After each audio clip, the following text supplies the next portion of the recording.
Hi guys, Mel the Train Tutor here again with another Back to Basics video, and this Back to Basics video is on this stuff, filler. Okay, now this is a DIY material, yeah, you get it from, actually you can get it from a lot of places, supermarkets stock it to be perfectly honest. And what it's for is it's for filling in cracks in walls and gaps and that sort of stuff. And basically it's like a putty that goes hard in a couple of hours and then you can sand it down, drill into it, that sort of stuff. Now there's lots of different fillers on the market, okay? Most of them come at a basic price, you know. I'm not going to go into the economics of filler because, to be truthful, you're not going to find it anywhere extremely cheap. It's not like you buy it in a modelling shop for £30 and you can get it from the DIY shop for a tenner. These things are like a couple of quid all over the place. Now I've got Polycell here, Polycell Polyfiller, yeah, which is a cracking filler. It only cost me £1 from the pound shop, so it's good for me. Yeah, but I should say that you can use any sort of filler, to be truthful. I mean, the cheapo filler isn't that bad. Generally, the differences between filler is drying times. Okay, now that you can get a few specialist fillers, you can get coloured fillers, you can get fillers with sealant and that sort of stuff in. Yeah, but you don't need them. Just stick with the bog standard. So I thought I'd show you how I use this sort of stuff and, you know, what sort of things you can do with it. So let's go cameras down. Right, so what I've got here is a basic stylized wargaming hill, a bit like I did in the basic stylized wargaming hills tutorial for the hill playlist. I'll put a link up for it. And I've done this actually for a different tutorial, a painting tutorial, but there's a few things that I need to fix on it, so I thought I'll use the opportunity to show you what we can do with this. Now, a few things straight off the bat, okay? Obviously, we've got the join. Yeah, which is plain and clear. Now, in the other tutorial, I disguised this with rocks and foliage. But what happens if you don't want to put rocks and foliage down? Well, you can use filler. Okay. On top of this, you can see the base. Now, this is a rough cut of a cake base, and it's got a few divots in and that sort of thing. Yeah, and if I come around to this side, where I've been messing with it, you can see that big gap there. Okay. So that needs filling. Okay, and what I typically use filler for is to like literally smooth out the joins in these sort of things. And filler is a joiner. Yeah, it's designed to fill in cracks, so it's perfect for what we use.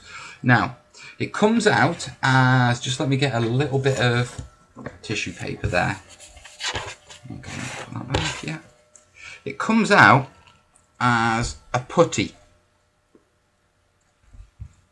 Okay. And I know you can't see that because it's white on white, but if I bring that up to the camera, you see that? It's like a sausage of putty. And it is as simple. Now, before I go into applying it, yeah, there's a few different tools. Basically, you need a wet rag. Okay, this stuff will water down and will dissolve with plenty of water. So if you get it on your tools or you need to clean it up, a wet rag is the way to go. Okay, there's a few different tools. You can use like a spatula to apply it. Okay, this is a small craft spatula. This is a bit of a plastic card. Yeah, so I can literally just scoop it up and sort of splay it in. I've got a steel ruler here. And on top of that, you can use, the scrapers. Yeah, I can never remember the proper names for them, but you can use those to apply it. But I'm sort of a hands-on guy, so I'm going to pick that up. Yeah, I'm going to get it in my hands. I'm going to roll it into a sausage-ish.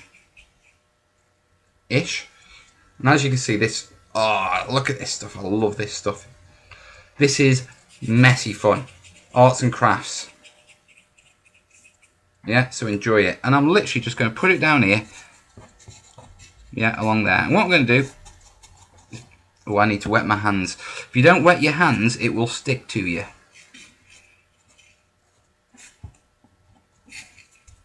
Where's my water?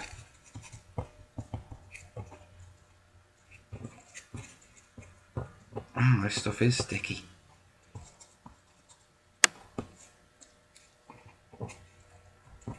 That's it, in you go. Now as you can see, I'm literally just smoothing it in there. Let's whack some more in. Like I say, this stuff will dry on your hands, it will... It's messy, okay? Now normally it isn't this, what do you call it, rubberized, to be perfectly honest. It normally goes in and sticks, so I'm wondering if this one's been in the tub for a while. So I'll push that in, smear it. Yeah, so get some more of that. And all I'm doing is I'm literally now, because of the way it is, I'm just going to smear it with my finger. Yeah, and you can see what I'm doing. Yeah. And all I'm aiming to do is get that joined together.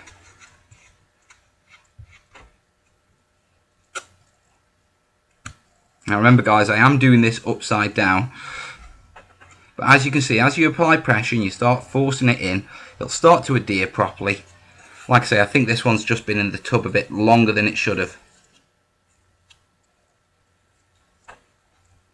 Yeah, and along here. Now you can put this over the polystyrene and it will harden. You know, you can literally do that to smooth areas off if you want to get rid of texture. Yeah, do you see that? I hope you can see that. But right now I'm concentrating on getting rid of this crack, so to speak. Yeah, and just joining these two layers up. And I'm applying quite a lot of force as I go along here.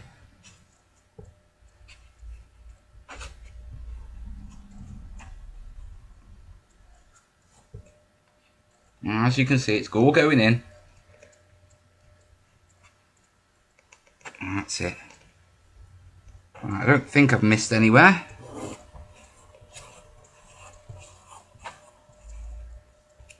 And put that down there. Wipe my fingers off before they go unusable. Look at that, it's dried all over my hands. Okay, water really does help with this sort of stuff, guys. Yeah, obviously a wet finger will smooth it off a lot better than a dry finger. I mean, you can actually get the rag and smooth it over, but I wouldn't recommend it because it's a pain in the backside to get out your rags. Especially once it hardens. I mean, this stuff goes like nails.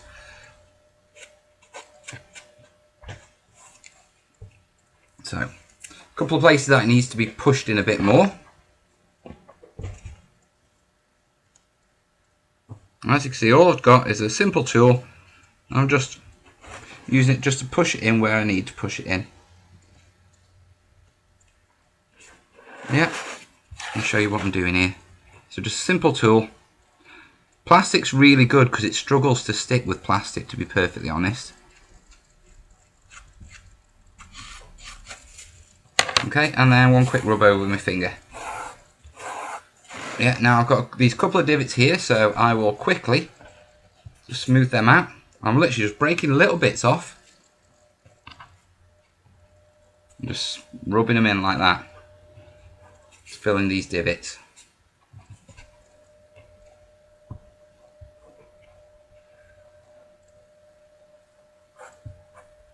Wet my finger, smooth it off. A bit more on there.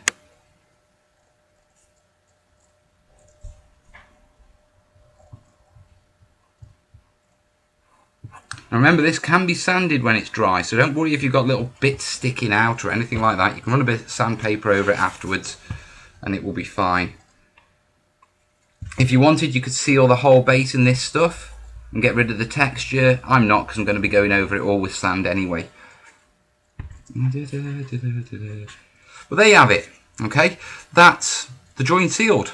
Now, as I said before, I've got this bit here, okay, that I need to get sorted, because otherwise it will just be ugly. So get a bit of polyfiller, yeah, and I'm pushing it into the crack. Well, I'm trying.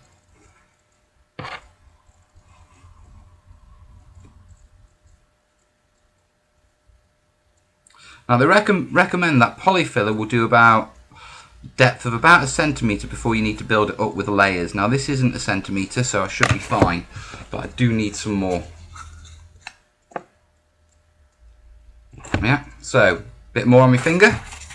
There's my gap, and I'm just going to force it in. Yeah, a bit more on my finger into the gap. That's it, it's starting to fill now because it's starting to bulge out. You see that?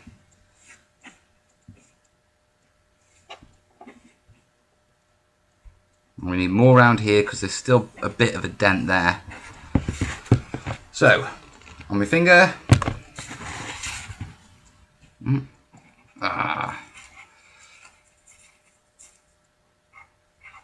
Arts and crafts, I love it.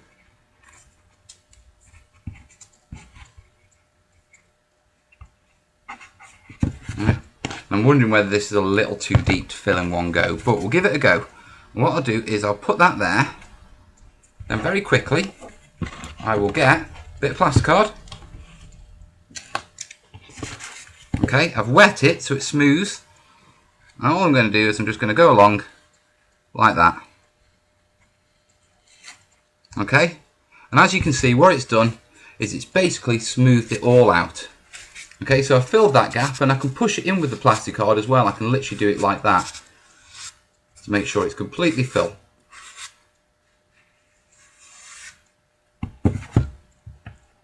Yeah. Now the other thing you can quickly do with this is obviously while it's still wet, and I'll have to be quick here, is you can get rocks. Let's see if I've got any big rocks in my little rock pile. Yeah, and while it's still wet, you can embed them. And this is good for if, like, you dig a chunk out of your polystyrene and, you know, you've got a little bit too much, you can put filler in it, and then you can push your rocks into it. Okay? And then they will set nice, and then obviously you build it up with your glue. So what I'm going to do quickly is I'm just going to put a couple of rocks on here.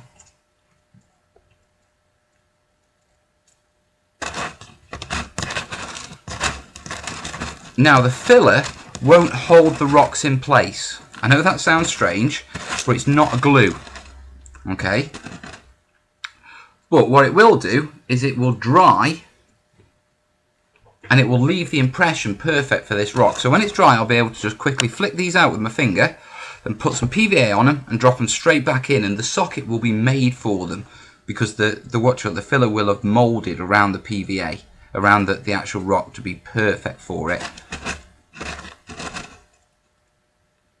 One more there, and then we'll call it done.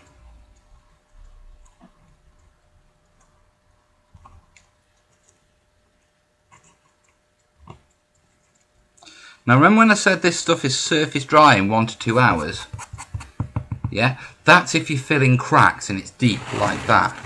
Yeah, this sort of stuff where you smeared it on, this is already dry. You know, you could sand that in about 10-15 minutes, I reckon. But I'm not going to, obviously. Yeah. So it really does depend on the depth you're going for. So what I'm going to do now is, now I've done that. Yeah, I'll leave it at that. Now I've done that, what I'm going to do is just leave it dry for a little while. Then I'll come back once it's dry and I'll show you sanding it and we can take it from there. Right, see you in a little while, guys. It's been about an hour now, and this stuff, this filler, is actually what we call contact dry or surface dry, which means, yeah, where it's in a thin surface or where it's on the top, it's hardened, and it's hardened hard, so to speak. I mean, you can break it if you push in hard enough. Okay, it isn't rock, but for all intensive purposes, it's hard. Now, where we filled that gap, okay, the top of it is dry, yeah? But underneath in the actual gap in the sort of the cavity, that's still wet, and that'll take a couple of hours to completely dry. But this is dry enough for us to sand now. Now when you come along, yeah, you'll often get bits that are on it left over, and all you've got to do is a little bit of light, I mean you can do it with your finger, but a little bit of light sandpaper will smooth it off. Yeah, there you go.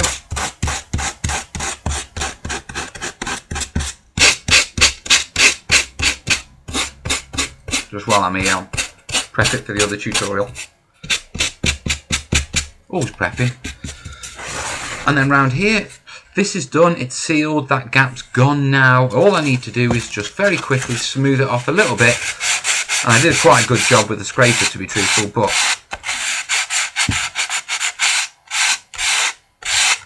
smooth that off just a little so it disguises where the join is. And just give me 1 second to blow. A bit more there. It's a bit obvious.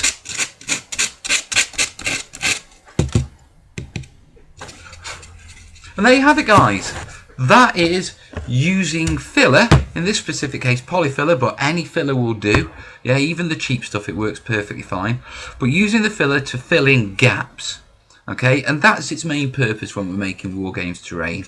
Okay, it's for filling divots, it's for joining two pieces of material such as polystyrene. It's for filling in big gaps, whether they're between sculpted rocks or whether they're between a piece of polystyrene and a baseboard. Okay, now as you can see, the benefit of using filler over the bricks and clump material that I used in the other video for the stylized Wargames hills is it's a lot more natural. Okay, you don't have to cover the entire line with rocks and clump foliage to disguise it. I mean, you can when it's set and get something like this, yeah, and just stipple into it, yeah, but you got to do it while it's setting. And what that'll do is it'll give it a rock effect, so you don't even have to disguise it. You can literally just put your sand on at the base and then just paint over it. So let's go cameras up, eh? Right, guys. That's better. Right, guys, that is how to use polyfiller or any sort of filler, yeah, on your Wargames terrain. Now, if you like the video, please like it. If you like what I'm doing and check out my other videos, subscribe to the channel. And, you know, if you really want to do me a favour, share the videos, yeah, help spread the word. Right, it's time for me to go get the kids, so I'm off up school. I'll see you soon, guys. All the best.